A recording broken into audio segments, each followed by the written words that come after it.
Hello students, welcome to my YouTube channel tutorial classes by Garima Singh. हम लोग यहाँ पे पढ़ रहे हैं engineering mathematics 2 BTech second sem की मैथ्स है और यहाँ पे हम लोग एकेटी यूनिवर्सिटी का सिलेबस कवर कर रहे हैं। तो आइए देखते हैं। सबसे पहले आज का क्वेश्चन है और हम लोगों की यूनिट चल रही है सीक्वेंस एंड सीरीज।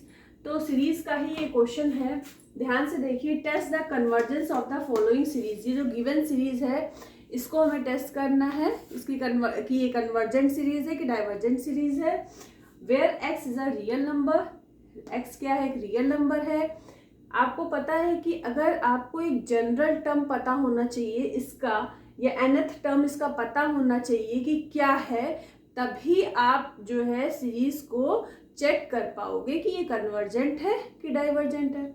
अब इस सीरीज का nth टर्म निकालने के लिए आप ध्यान से देखो, यहाँ ऊपर n आ रहा है, फिर x आ रहा है, फिर x स्क्वायर आ रहा है।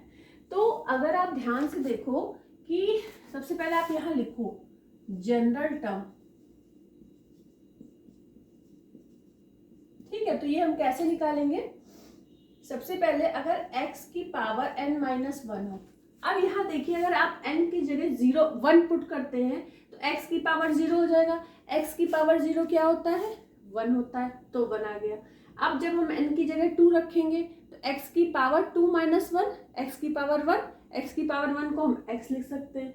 अब हम n की जगह 3 पुट कर देते हैं तो 3 - 1 2, x स्क्वायर आ जाएगा। तो मतलब ये जो ऊपर है न्यूमरेटर वाला हमने जनरल टर्म ढूंढ लिया। अब हमें नीचे ढूंढना है। अब देखिए 1.2.3 मतलब आपस में मल्टीप्लिकेशन का साइन है इसमें। 4.5.6 7.8.9 जब इस तरह का दिया हो कि जहां पे थर्ड खत्म है, फिर जो नेक्स्ट नंबर शुरू हुआ है वो नेक्स्ट से शुरू हुआ है, मतलब 3 से नहीं शुरू हुआ है, 4 से शुरू हुआ है। फिर यहाँ पे देखिए 6 पे खत्म है, 7 से स्टार्ट हुआ है। ठीक है, करना क्या होता है ध्यान से देखिए। 1 4 और 7 को आप लीजिए, ठीक है। कितने कितने का गैप है? 1 के बाद 2 3, 2 नंबर का गैप है, 4 आ गया, फिर 2 नंबर का गैप है, 7 आ गया। अगर इसको आपको लिखना है nth टर्म में तो आप अगर लिख दो 2n-2। अब यहाँ पे अगर आप 1 पुट करोगे, 1 मिनट, 2n-2 नहीं, यहाँ पे आप लिखो क्योंकि फिर तो 0 आ जाएगा, 3n-2, ठीक है। अब आप देखो यहाँ पे अगर आप 1 की जगह क्या पुट कर, n की जगह क्या पुट करो 1, तो 3 × 1 क्या मिलेगा? 3 में से 2 माइनस होगा, क्या मिल जाएगा? 1। इसके बाद n की जगह 2 पुट करो, 6 - 2 4 मिल जाएगा। 3 पुट करो, 9 - 2 7 मिल गया। अब देखिए दूसरा आप लीजिए 2 5 8, ठीक है। इसके लिए हम लोग लिखते हैं 3n - 1। अब 3n-1, अब देखिए यहाँ 1 पुट करिए, 1 पुट करेंगे तो हमें क्या मिल जाएगा? 2 मिलेगा। अब नंबर आप देखिए, पहले आपके नंबर थे 1 4 7, अब नंबर क्या हो गया है? 2 5 8।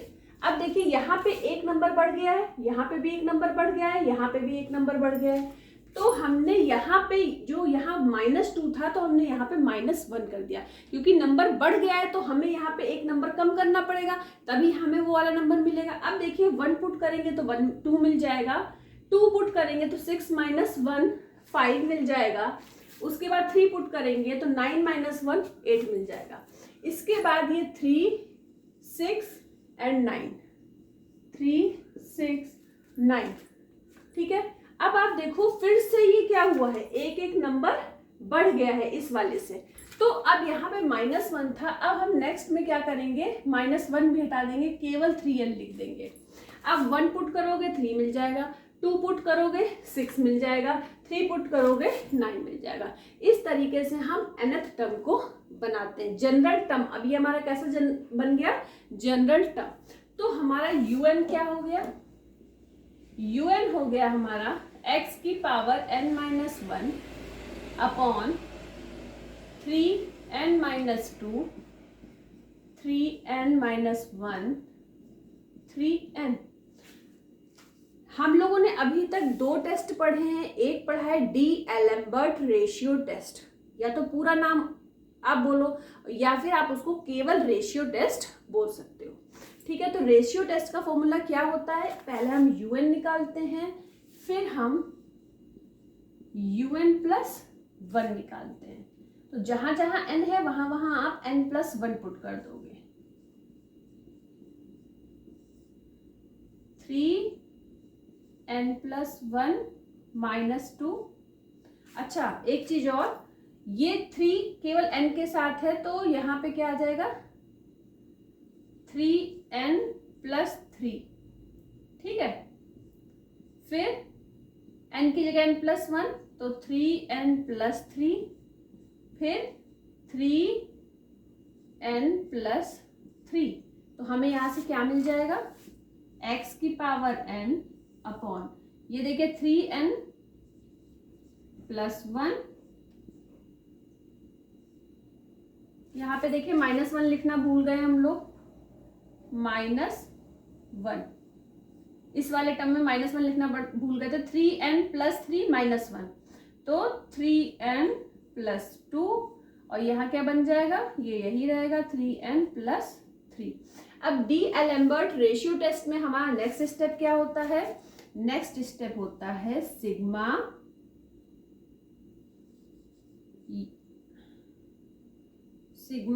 UN+1 upon UN।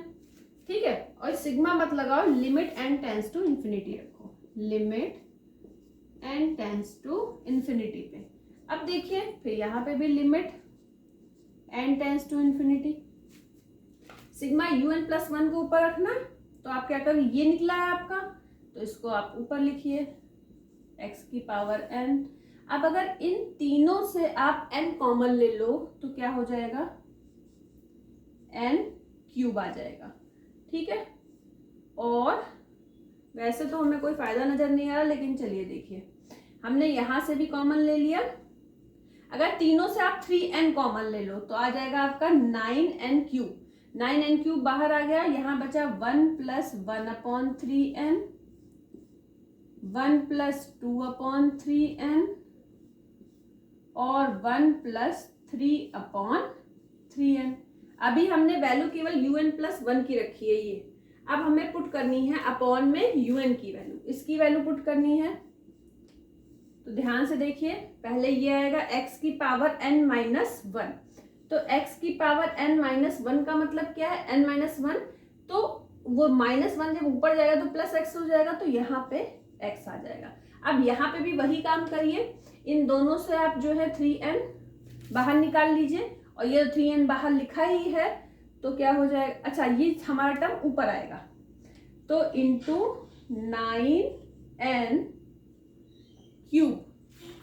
ठीक है, 9n³ आ जाएगा। यहाँ से 3n कॉमन हुआ, यहाँ से 3n कॉमन हुआ, ये तो 3n बाहर लिखा ही है तो ऊपर क्या आ जाएगा, 1 - 2/3n, 1 - 1/3n। ठीक है, अब देखिए 9n³ से 9n³ कट गया, x की पावर n से x की पावर n कट गया, ऊपर क्या बचा, x बचा। अब जब n टेंस टू इन्फिनिटी आप यहाँ रखोगे, यहाँ रखोगे, यहाँ रखोगे, 1/∞, मतलब 3 से भले मल्टीप्लाई वो इन्फिनिटी होगा, 1/∞ 0, 2/∞ 0, 3/∞ 0, तो 0 हो गया सारा। तो अपॉन में क्या बचा, ये वाला पार्ट 0 हो गया, बाकी 1 × 1 × 1 1 आएगा, ऊपर बचा आपका x। तो x से जब 1 से जब डिवाइड करोगे x को, तो हमें क्या मिलेगा, केवल और केवल x। अब देखिए, जब हमको इस तरह का नंबर मिल जाता है जिसके बारे में हमें कोई नॉलेज नहीं है, बस ये बोल दिया है कि रियल नंबर है, तो हम क्या लिखते हैं, व्हेन, जब हमें कोई ये, अब ये नंबर अगर हमारा फाइनाइट नंबर है, ठीक है, उसके लिए when x is less than 1 then sigma UN is convergent. ठीक है, ये रब कर देते हैं जो हमने यहां लिखा है,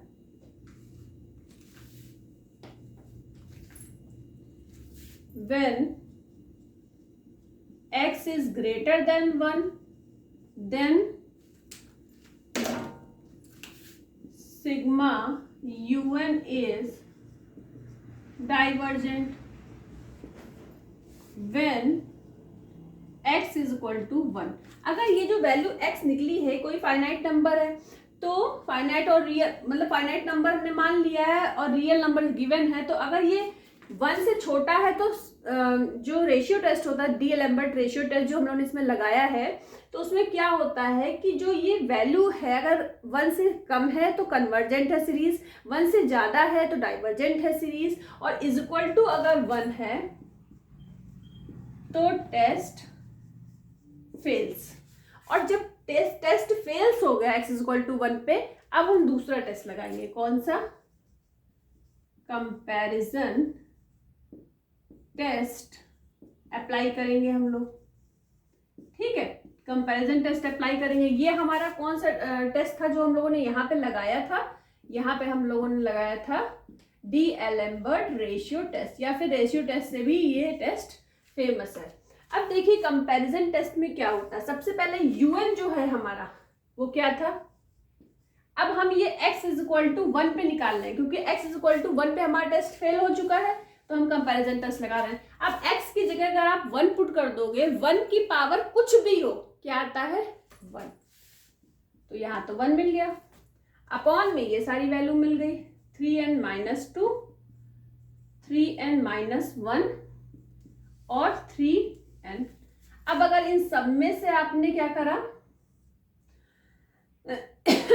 इन सब में से अगर आपने n कॉमन ले लिया, 3n ही कॉमन ले लीजिए, तो आपको 9n³ मिलेगा, और क्या मिलेगा? 1 - 2 अपॉन 3n, 1 - 1 अपॉन 3n, और ये तो कॉमन हो ही चुका है। ठीक है, तो ये हो गया हमारा। अब कंपैरिजन टेस्ट में यूएन के साथ हमें वीएन भी पता होना चाहिए। हम वीएन का पता कैसे लगाते हैं कि इसमें से वीएन हम किसको लें? तो जो आपका कॉमन पार्ट होता है उसको आप हमेशा क्या ले लोगे? वीएन ले लोगे। ठीक है, तो वीएन हमने ले लिया, और केवल एन वाली चीजें आप लेते हो, तो n³ को हमने ले लिया वीएन, n³ है ना हमारा कॉमन, n³ वाला पार्ट ले लिया। अब इसमें रेशियो टेस्ट में क्या होता है? Sigma limit n tends to infinity पे un अपॉन वीएन, लिमिट n टेंस टू इंफिनिटी पे un हमारा क्या है? ये है, आप लिख दो un, 9n³ 1 - 2 upon 3n, 1 - 1 upon 3n, और अपॉन वीएन, वीएन अपॉन में है तो वीएन कैसे लिखेंगे? 1 अपॉन n³, n³ से n³ क्या हो जाएगा? कैंसिल आउट हो जाएगा। और जब हम यहाँ पे लिमिट लगाएंगे, फिर ये तो n³ कैंसिल हो गए, यहाँ पे लिखेंगे तो 2 अपॉन इन्फिनिटी, 1 अपॉन इन्फिनिटी, ये क्या हो जाएंगे? 0 हो जाएंगे। यहाँ 1 बचा, यहाँ 1 बचा, 1 का मल्टीप्लाई 1 से किया, फिर 9 से किया, तो हमको क्या मिल गया? 1 अपॉन 9। 1 अपॉन 9 कैसा है? एक फाइनाइट नंबर है। तो कंपैरिजन टेस्ट की डेफिनेशन क्या होती है कि जब हम limit n tends to infinity पे un अपॉन वीएन निकालते हैं, और वो अगर एक फाइनाइट नंबर आ जाता है, तो बोथ द सीरीज मीन्स कि un और vn, सिग्मा un और sigma vn, both the series या तो कन्वर्ज करेंगी या तो डाइवर्ज करेंगी। अब आप ये देखोगे, ये डिपेंड किस पे होता है? ये डिपेंड होता है जो हमारा ये vn होता है। ठीक है, vn क्या है? vn is equal to n³ is the form of 1 upon n की पावर p।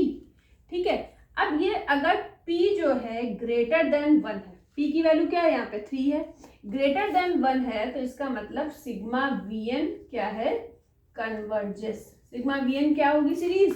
कन्वर्जेस। अगर सिग्मा vn कन्वर्जेस है, it means sigma un is also converges। ठीक है, तो यही आपका आंसर आ गया कि अब ये चीज आपको यहां पे भी पता लग गई थी कि भाई P जो है ग्रेटर देन 3 है, हम इसको सॉल्व, ग्रेटर देन 3 है तो सिग्मा Vn जो है सीरीज कन्वर्ज कर रही है तो सिग्मा Un भी कन्वर्ज करेगी। और अगर इसकी वैल्यू 1 होती, मतलब अगर 1 होती तो P की वैल्यू 1 है, ग्रेटर देन 1 तो नहीं है, तो इसका मतलब कि ये कैसी सीरीज हो जाती, डाइवर्जेंट सीरीज हो जाती। अगर सिग्मा Vn डाइवर्जेंट होती तो सिग्मा Un भी डाइवर्जेंट हो जाती। लेकिन कंपैरिजन टेस्ट की डेफिनेशन में ये बोला गया है कि limit n tends to infinity पे सिग्मा Un अपॉन Vn की जो वैल्यू निकालेंगे, जब वो फाइनाइट नंबर निकल जाएगा तब आप इस चीज को लिखेंगे। ठीक है, तो ये आपका आंसर हो गया। तो फटाफट इसको देख लीजिए, कहीं भी कोई दिक्कत हो तो पूछिए। एक चीज और आप यहाँ पे लिख सकते हो कि sigma UN is also converges at when x is equal to 1 के लिए टेस्ट कर रहे थे, x is equal to less than equal to 1, क्योंकि लेस देन पे तो लेस देन होगा तो सीरीज कन्वर्जेंट होती ही है, और इक्वल टू पे हमने टेस्ट कर दिया तो लेस देन इक्वल टू पे क्या होगा, कन्वर्ज करेगी, और ग्रेटर देन पे डाइवर्ज करेगी। ठीक है, तो आपने देख लिया कि कितने अच्छे से हमने इसको समझाया है, आपको भी उतने अच्छे से ही समझ में आना चाहिए ये क्वेश्चन। ठीक है, चैनल को सब्सक्राइब कर दीजिएगा, वीडियो को लाइक कर दीजिएगा। All the best to all of you, thank you.